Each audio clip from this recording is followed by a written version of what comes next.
Question number 27 देखिए, prove that √5 is an irrational number. ये हमें पता है कि जो √5 है वो इर्रेशनल नंबर है, बट हम इसको प्रूव कैसे करेंगे?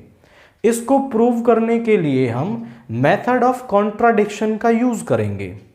मेथड ऑफ कॉन्ट्राडिक्शन क्या होता है कि पहले हम मान लेंगे कि √5 रैशनल है और फिर कुछ रिजल्ट अंदर से निकलेंगे और थोड़ी देर बाद उन रिजल्ट्स के बाद हम कह देंगे कि हमने जो बात मानी है वो गलत है और हमसे गलती हो गई है, सो √5 क्या हो जाएगा? इर्रेशनल हो जाएगा। ये होता है मेथड ऑफ कॉन्ट्राडिक्शन।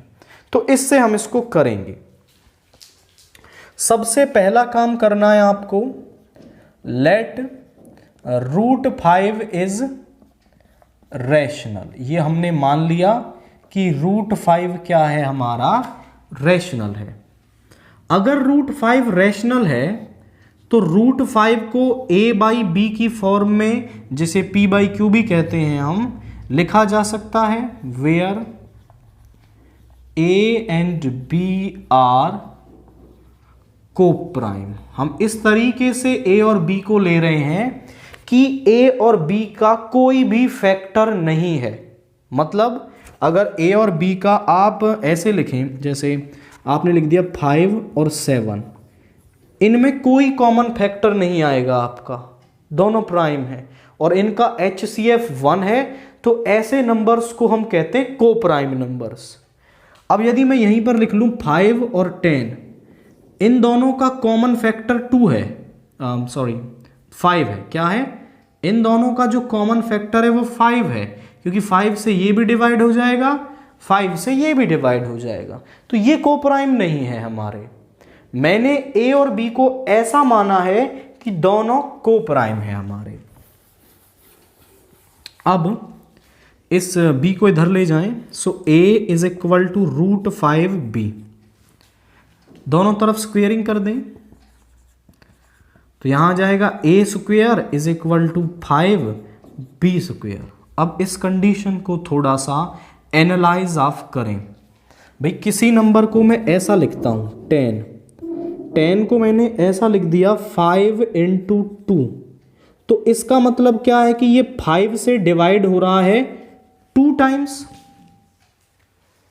सो 5 जो है इस 10 को डिवाइड कर रहा है 2 टाइम्स, तो यहां पर जो 5 है वो इस a स्क्वायर को भी डिवाइड करेगा कितने टाइम्स? b square times. तो यहां से हम लिख सकते हैं which implies that 5 divides a square. तो जो 5 है वो a स्क्वायर को डिवाइड करेगा। 5 यदि a स्क्वायर को डिवाइड कर रहा है तो हमारे पास थ्योरम होती है कि कोई नंबर किसी नंबर के स्क्वायर को डिवाइड कर दे, जैसे 100 को डिवाइड कर रहा है तो वो नंबर उस नंबर को भी डिवाइड करेगा। 5 यदि 10 के स्क्वायर को डिवाइड कर रहा है तो 5 इस 10 को भी डिवाइड करेगा।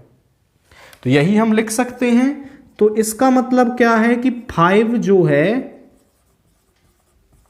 a को भी डिवाइड करेगा। अब 5 यदि a को डिवाइड कर रहा है तो हम यहां से ऐसा लिख सकते हैं a is equal to 5c, this is second, और इसको नाम दें सम फर्स्ट, क्योंकि यदि 5 a को डिवाइड कर रहा है c टाइम्स, इस a की वैल्यू को मैं यहां लिख सकता हूं। तो यहां पे क्या हो जाएगा? 5c का square is equal to 5b square, 25c square 5b square, 5 से 5 टाइम्स। तो b स्क्वायर किसके बराबर आ गया?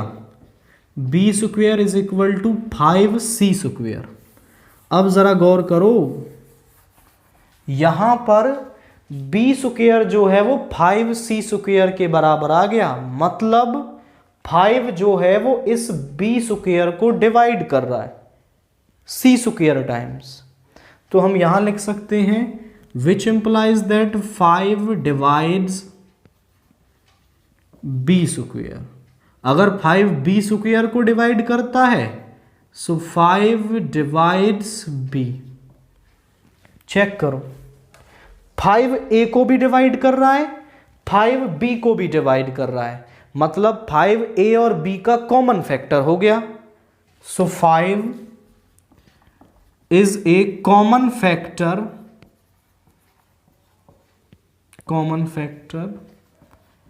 Of a and b. तो जो 5 है वो ए और बी का कॉमन फैक्टर आ गया, बट हमने तो ए और बी को को प्राइम माना था, so this is a contradiction. तो आप लिखेंगे which contradicts the fact, which contradict the fact that A and B are co-prime। तो ये कॉन्ट्राडिक्शन आया क्यों है? This contradiction have arisen, contradiction मतलब होता है अपोजिट बात।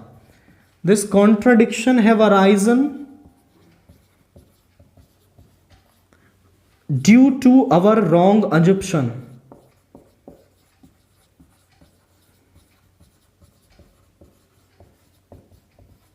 so our assumption is wrong, so हमारा assumption जो है वो wrong हो गया।